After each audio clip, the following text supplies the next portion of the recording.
we've got to find more out as well for our listeners who are going to be coming. Is what can we expect definitely next Sunday at the Jazz Festival, because it's the last day of the festival, but this is a much anticipated show for you to be doing this, as I mentioned, at London Bridge Theatre. So what can we expect on the night? Well, it's a kind of miniature.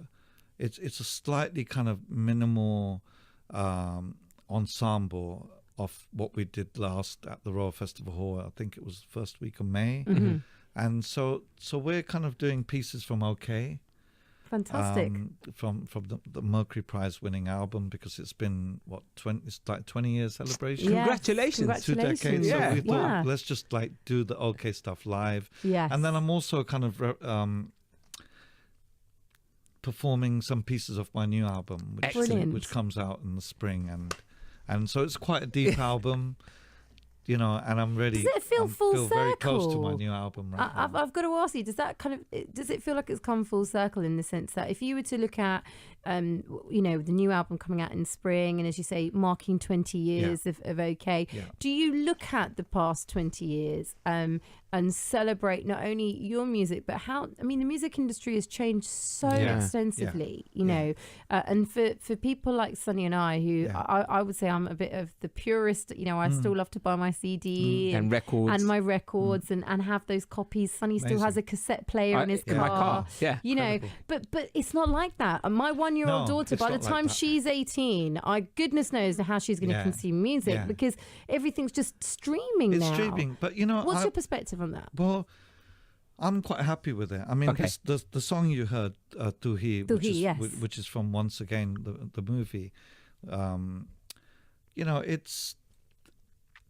It's released on our label, and it's fantastic. When we did the deal with Cobalt, and I was very concerned about how things are going to be kind of scrutinized in a country like India, because of transparency. And, of course. And I'm really happy with the streaming thing right now, because there's 2 reasons why. One is that in terms of like economics and commerce, the music business is got good money right now. Okay, good. And they want to share it with the creatives, so that's great. The second thing is that pop music, instant pop music, has no value anymore, right? Because right now nobody's going to sit there and say, this song Tu Hi, Talvin, how many records are we going to sell? How many hits are we going to have on the first day? Right. No, we don't. You don't have that conversation it's anymore. Like, how many views are we going to have in 10 years' time? Exactly. Wow. Yeah, it's the longevity of the music. So all of a sudden, how many views are we going to get in 6 months compared to where we are now? Yeah. Whereas I think you're right. Before it was always about number one. on this day instantly, and the weekend and all of those kind of things. Yeah. Nobody wants to release something which is going to instantly grab people and then come down. You want it to grab them and keep them held. Exactly. So it's a good thing in terms of music repertoire. In terms of classic, sustainable music, I think it's a really good time. And can I ask you, who's your biggest fan in the home? In the family, who's the one who's bought all the albums, the one who talks about you? To listen to the music. You go into the house and they're like, "Oh, look, that's his gold record. That's his award." Who does that talking when you're not there? That's interesting. I think they're all kind of, they love what I do, but I think my younger sister Tina, who's married and has kids and lives in Oxford, we're all quite spread out. My brother-in-law was on TV doing a 2-hour heart surgery. Oh, wow. I don't know if you saw that on Wednesday. I haven't seen it. I will. On BBC 5, Wow. Come on. And Kulvinder Lal. So he's, he can't go to Bart's to work on the tube anymore because he's getting mobbed within bless him. the last 3 days. Fantastic. And, so we're all kind of focused at our work. Yeah.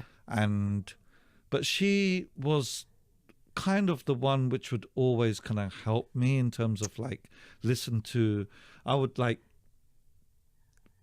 when I'm putting the kind of order of the tracks together on a record, I would always consult her. Wow. So you valued her opinion. She older than you or younger than you? Younger than you. And she always gave me a great but honest. But you need that, don't you? Because I'll be honest with you. And with a lot of sensitivity. Yes. Of course. She would have been like, "Oh, Baji, that track's really good, but I wouldn't really put it on the album. I'll just put so it on nice. the B-side. Oh, wow. That's so nice.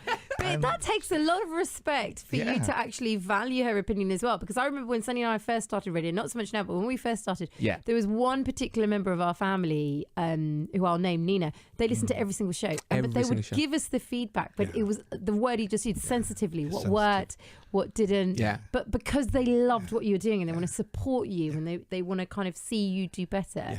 I'm sure Tina will love you saying that. Yeah. Hi, Tina. Hello, Tina. Listening. You can listen back. You can tell her to listen back on the app. Have you seen this new app, the Sound app, the BBC Sound app? I keep on seeing it pinging everywhere. Right. Yeah. And I'm like, even downstairs, they were like. Well, you know what you can do is you can download the app and you can type your name in, and you'll see all your shows. All the shows that you've been on or featured in, which is brilliant. And your music, if it's ever been played on the BBC, now just because we're coming up to the end of the show, but I would love to read this message. Robin says, hi to Sunny and Shay, but to Sir Talvin. Sir Talvin. He says, please could you ask Talvin about his forthcoming work in his home borough of Waltham Forest. He's so involved with the borough of culture events and a project that I'm really proud to be collaborating with him on, which is called East Side Story. Talvin has been supporting local young people to make new music and tell their stories, and I just think it's exciting times. And I'd really like to know more, says Robin. What is that all about then that he's referencing there? Well, I grew up in the borough of Waltham Forest. And so they've just won City of Culture. You know, the bids come through and and they've got a whole incredible curative program.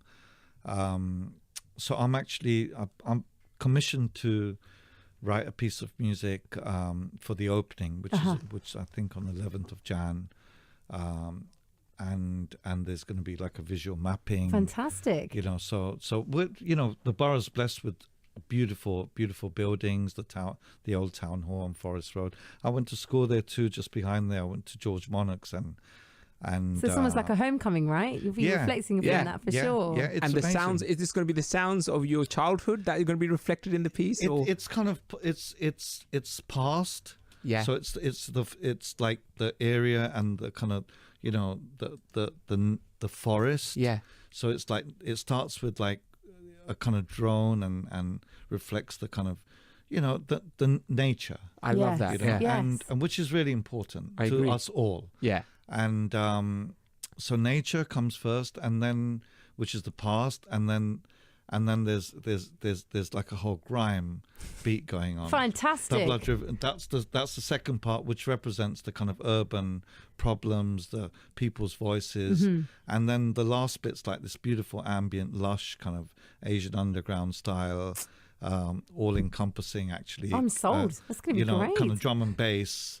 Which is the future. Man, you got to do more clubs, man. So, you need to start clubbing again. Do more club night. I remember that club night. I was just like, wow. Yeah. And you didn't stop. You carried on. It was just like, this guy is amazing. I think how much weight did you lose during that time? Because you were like drenched and you were still there just going for it. Yeah, well, there's a lovely venue which I played a couple of times in Waltham Forest called Murph, Marvel and Maud. Yeah. So I might start doing like a monthly night there. Oh, well, I'm coming. Yeah. By the way, Robin, it's a beautiful venue. He says, welcome home, Talvin. So we're happy that you're going home. It's been such a pleasure having you tonight, honestly, Talvin. Thank you. Can we work towards, in 2019, getting you in? We'd love to do like a special to find out more about the inspirations behind your music if you're up for that. Yeah, definitely. We'd love to get you in. I would absolutely love to do that. Bring in the records and even the gig on Sunday at the Bridge Theatre.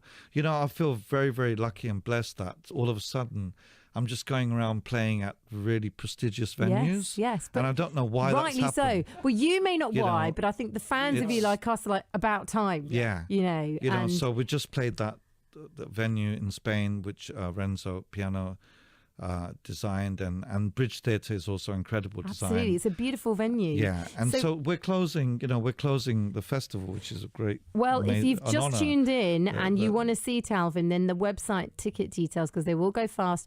efglondonjazzfestival.org.uk. Talvin, a pleasure having you here. Thank you so very much for joining us. And you want to follow the journey of Talvin, then obviously go to the website as well, talvinsingh.com. Thanks for keeping us company tonight. What a great show. I mean, creme de la creme with Talvin Singh. Honestly, if you missed out, listen back on BBC Sounds. We'll be back on Friday night from 10. Right now, though, traffic and travel with Bill.